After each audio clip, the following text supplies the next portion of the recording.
મેં BE મિકેનિકલનો અભ્યાસ કર્યો છે અને સાથે સાથે ઓર્ગેનિક ખેતી બી કરું છું. ગુજરાતના ખેડા જિલ્લામાં શિવમ પટેલ નામના આ ખેડૂતે પોતાની ખેતીમાં નવતર પ્રયોગ કર્યો છે. તેમણે પરંપરાગત ખેતીથી હટીને ઉત્તર પૂર્વમાં થતા કાળા ડાંગરનું વાવેતર કર્યું છે. ઓનલાઈન હું સતત અવનવું કરવા માટે સતત ટ્રાય કરતો જ રહેતો હોઉં છું. એની અંદરથી મને બ્લેક રાઈસ વિશે જાણવા મળ્યું. એટલે ટોટલી મેં આને કેવું વેધર જોઈએ છે અને શું શું રિક્વાયરમેન્ટ હોય અને કેવા ટાઈપનું ખાતર જોઈએ એ ટોટલી ડિટેલ મેં લીધી અને પછી ત્યારબાદ સીડ્સ ક્યાં અવેલેબલ મળશે એ જોઈને પછી મેં સીડ્સ મંગાવીને એપ્લાય કર્યું. 1 વીઘામાં કાળા ડાંગરના બિયારણનો આશરે 3,500 રૂપિયા જેટલો ખર્ચ થાય છે. તેમણે કેવી રીતે કરી આ ઓર્ગેનિક ખેતી તે પણ જાણીએ.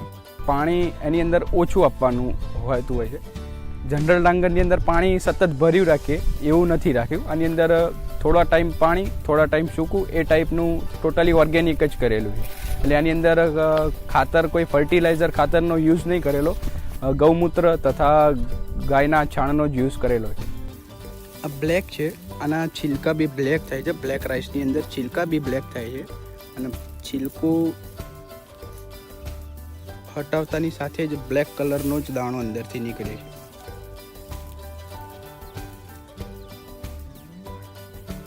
ડાંગરની હાઇટ 6 ફૂટ હતી અને કમોસમી વરસાદના કારણે પાકમાં નુકસાન થયેલું છે. તે છતાં પાકમાં નુકસાન થયેલું હોવા છતાં એવી અપેક્ષા છે કે આની અંદરથી સારો એવો પાક મળશે.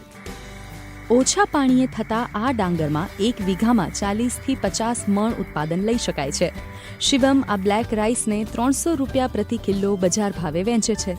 સામાન્ય રાઈસ કરતાં બ્લેક રાઈસ કેવી રીતે અલગ પડે છે?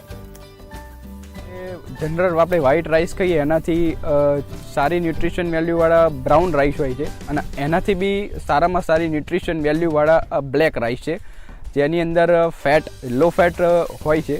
જેથી ડાયટિશિયનો જેને વેઇટ લોસ કરવાનું હોય તો ડૉક્ટર સજેસ્ટ કરતા હોય છે કે બ્લેક રાઈસનું સેવન કરો. શિવમ પોતાની એક YouTube ચેનલ પણ ચલાવે છે અને આ પહેલા તેઓ અમેરિકન કેસરની ખેતી પણ કરી ચૂક્યા છે.